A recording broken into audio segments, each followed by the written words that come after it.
my esteemed colleagues, Ambassadors Danon, Akunis, my dear friend, the indefatigable Leo Terrell, administration officials. You mentioned that you know Mort for 30 years, Donnie. I think I know you for 40, Mort. It must be the ZOA that keeps you so young. Thank you to my dear friend and really older brother, Henry Schwartz, for the kind introduction, too kind. I feel that I really can't receive an award called the Defender of Israel Award. The only way I could receive such a distinguished honor would be if I do so on behalf of the real defenders of Israel, the soldiers of Israel. Soldiers, over 900, who have given their lives over the past 2 years, and the hundreds of thousands who have served with distinction, some for 450 days, who've left their families, left their jobs, and fought like lions in Gaza,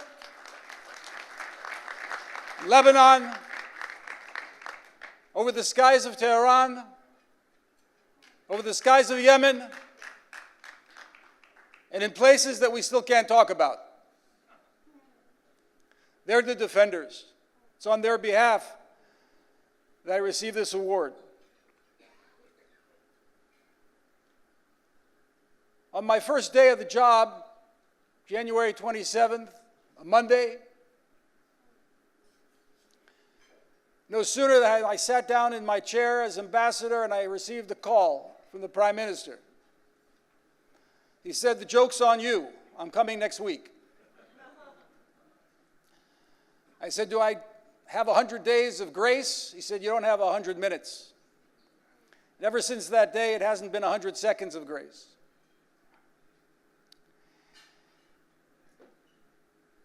And my staff came in and they said, "You know, the Prime Minister comes, you can't go into the Oval Office before you present your credentials to the President. It normally takes about 2 months. They bring in about 10 ambassadors all at once, and he shakes hands and you're out." But the White House said they're going to expedite matters and you'll be able to come in and present your credentials next Tuesday morning before the Prime Minister meets with the President.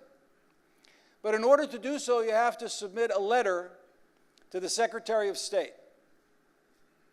So my staff came in. I have the best staff of any embassy in Washington, of any Israeli embassy in the world. And they brought in a wonderful letter. I sat and read the letter, and I said, "This is great," but it wasn't me. Now, it didn't matter to the President, to the Secretary of State, or to anybody else. But my father came to this country 1938, a refugee from Hitler, 8 years old, with a piece of bread in his pocket and a dollar bill in the other. And here I am about to represent the state of Israel to the President of the United States. So I said, "Staff, let me rework this letter." I asked for some quiet. And I thought a minute. Didn't take me very long. I said, "The first sentence of my letter to the Secretary of State will read as follows." It'll be the first sentence and the first paragraph. And this is what I want to leave you with this evening. I represent a people indigenous to the state of Israel, period.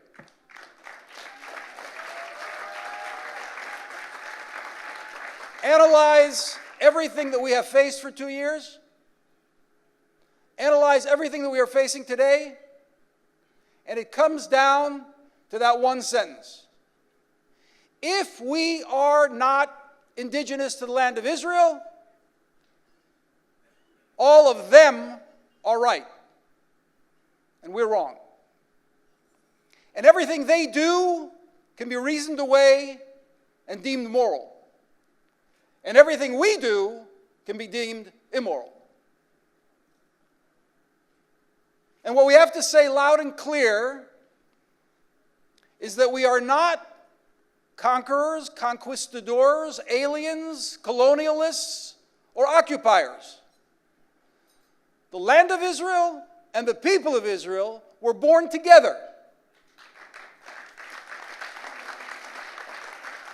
Zionism is not a product of the 19th century. Political Zionism in modern garb is a product of the 19th century. Zionism as depicting the bond and expressing the unbreakable bond between the people of Israel and the land of Israel is the beginning of Jewish history. Lech lecha, go forth, Abraham, to the land which I will show you. That is where our history begins. That is where Judaism begins. And it is high time that when somebody says to a Jewish audience, I recognize your right to exist, or better, I recognize your right to defend yourself, that they receive no applause. If you said to somebody from Belgium, I recognize your right to exist, he'd laugh you out of the room.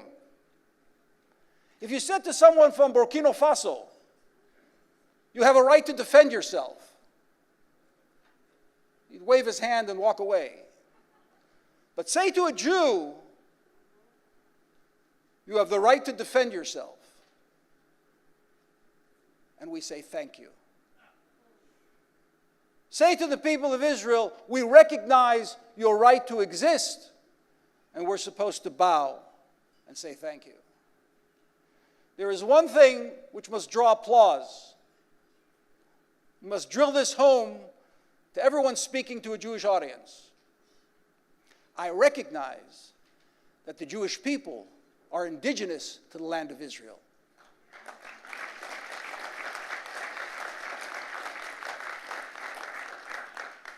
And I ask you for one thing, and with this I leave you.